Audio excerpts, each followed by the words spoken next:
Mais tout d'abord, la belle histoire du jour se passe en Lot-et-Garonne. Que feriez-vous avec 300 000 euros? Eh bien, le village de Couture-sur-Garonne a la réponse. Il va sauver son église en péril. Cette dotation de la mission patrimoine va contribuer à restaurer l'édifice lardé de fissures. Les habitants sont aux anges. Jean-Pierre Stahl, Jean-Michel Etienne.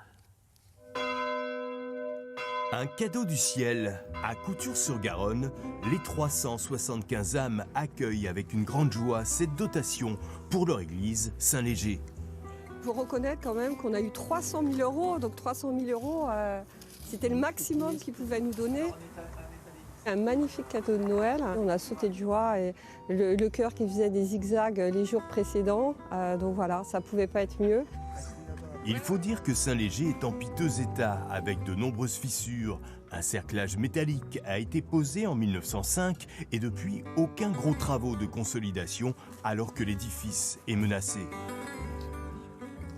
Ce qu'on souhaite faire, c'est mettre des micro-pieux tout autour de l'église.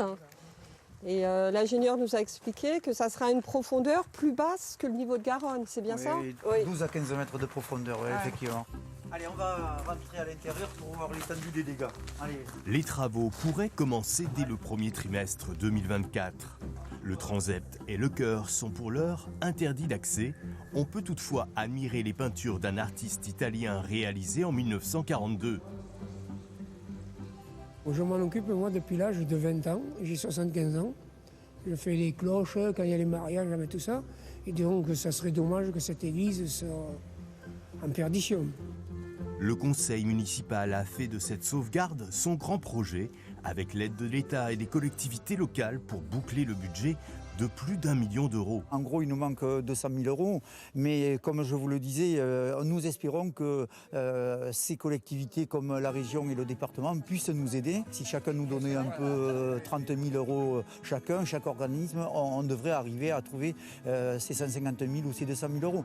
Les défenseurs de Saint-Léger espèrent également des dons de particuliers sur le site de la Fondation du patrimoine.